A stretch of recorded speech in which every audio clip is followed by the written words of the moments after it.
What's going on, guys?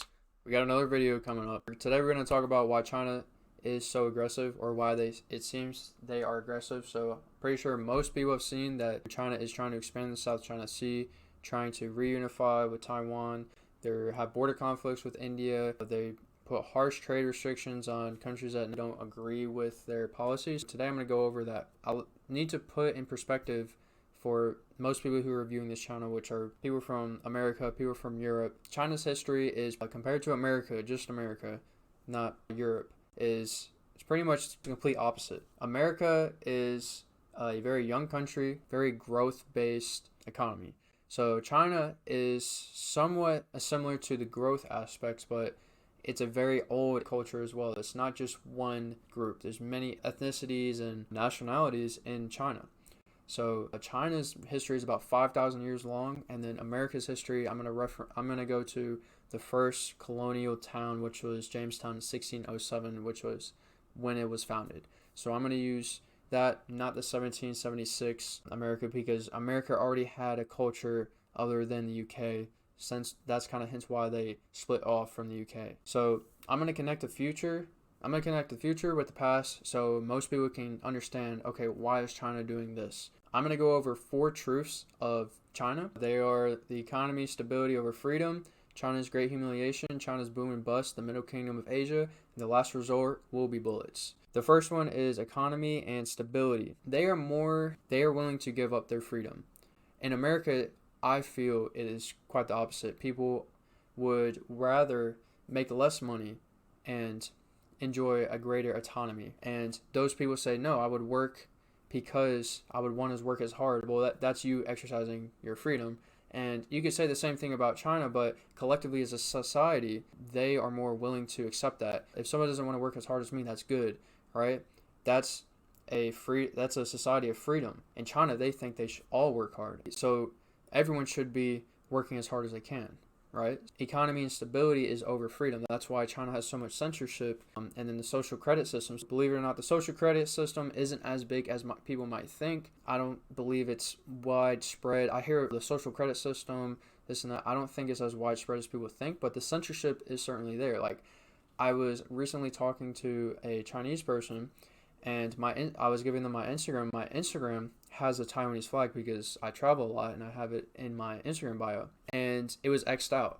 It was just a gray box. And I was like, wow. I was so surprised because in America, they would not do that. Even, you can still look up the Japanese imperial flag. You still look up the Civil War flag of the South and the Third Reich flag online. But in China, it's probably X'd out. It's just X'd out completely. You wouldn't be able to look it up. So I'm just like, wow, that's kind of insane. So the exercise of freedom in the United States is valued so much more than China. So I'm bringing that into China's priorities is for stability and economic growth, and their imperium will prosper. This ties into all of these 4 truths, and that is the mandate of heaven. So Chinese believe that the one to rule them all must be looking out for the people. So if people are able to buy more things, they're able to prosper, travel, like live let's say a pleasurable life. The government isn't levying heavy taxes on the people. There's no foreign invaders. There's domestic rest. That is a contract you have with your ruler. So since they are doing a good job, you will allow them to rule. You will allow them to have this censorship. You will allow them to expand and push out because it is prospering the people. It is looking out for the people.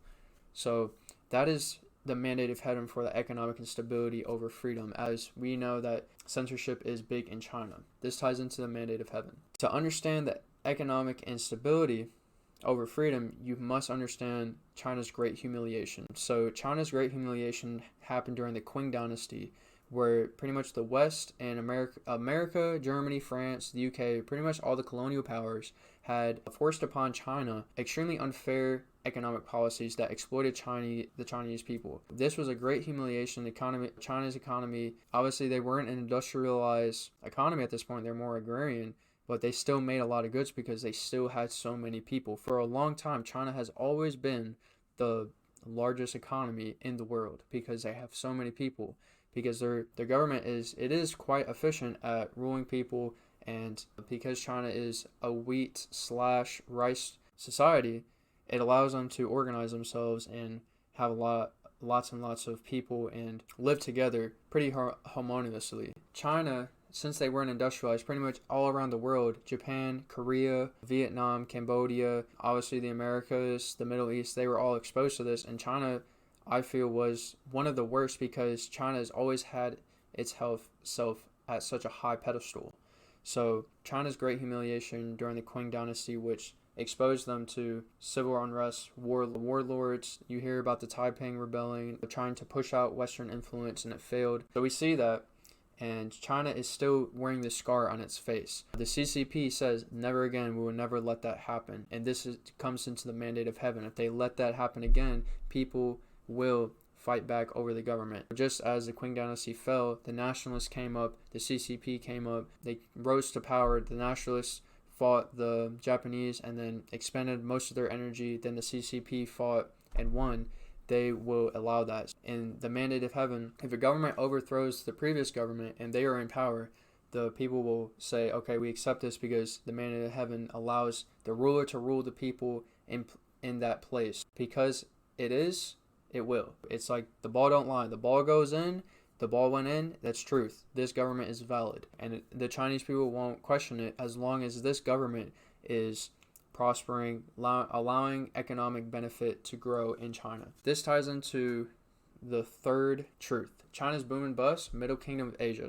China in Mandarin means Middle Kingdom. Chinese see themselves as the Middle Kingdom of Asia / the world. Mostly just Asia, but now they want to push themselves due to globalization and the global economy. They want to see themselves as a cornerstone of the world, which they pretty much have done through manufacturing. This is where China's boom has become. So obviously the last 30 years is what the Chinese miracle, where we've seen China just surpass Germany, Japan, some of the world's largest economies, and now they're the second largest economy, and in some metrics just as large, if bigger, than the United States, particularly in PPP. I see that China is rising. They're in a period of strength. So in a period of strength usually is ruled by the northern part of China, where around Beijing is. So since the north of China is wheat-based and the south is rice-based, rice-based is extremely laborsome and is encumbered. So it's really hard to yield an army in a rice-based society. So wheat-based societies,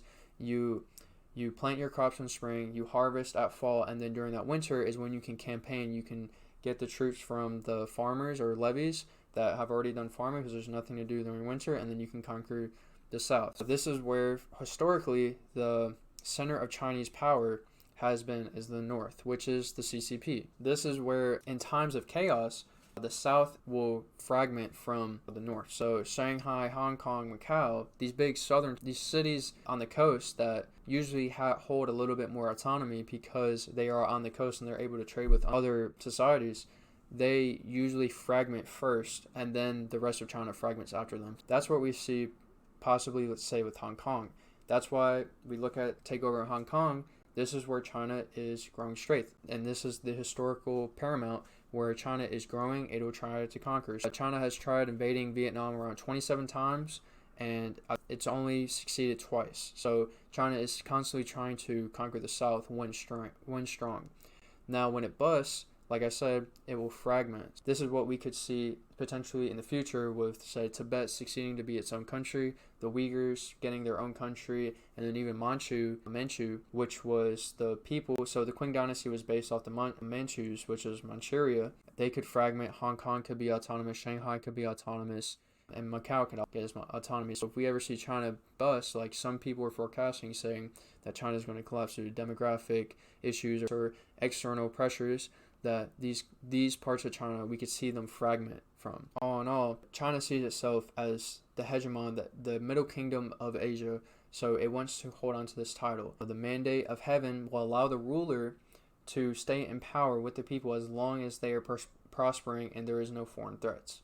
So this will be our fourth truth, and the last resort will be bullets. So China's last resort will be bullets, because China sees itself as a middle kingdom. The middle kingdom means everything revolves around China. In comparison to America, America wants to more so be the center. It wants to take control of the center, so because that's the most strongest position. In Chinese checkers, you want to more surround an opponent and then take them out. This is like two completely different ideas about how to deploy yourself, where America's first way to deal with, say, Afghanistan was to give demands and then just attack, right? So China might be more so like just to cut them off, to give them solicitations, then to give them economic sanctions, telling other countries you can't trade with them, and then finally sending in the troops. So that's their last option. That will be their last option. So China is already seen to be more aggressive with Taiwan by giving economic sanctions to Taiwan and to other countries that see them as a country. This is super, super important for if you are a general or you're a strategic commander and you see that China is willing to attack. No, China is willing to surround you first.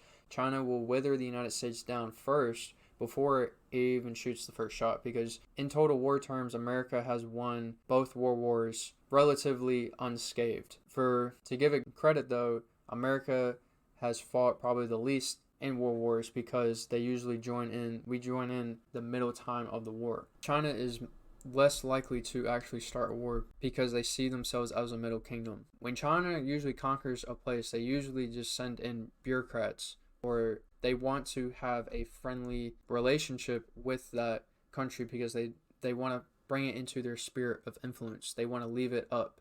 They don't want to necessarily destroy anything. Where you see the United States in 2003, we pretty much toppled the Iraqis. We left them without leadership and nothing really as good to replace them in terms of leadership.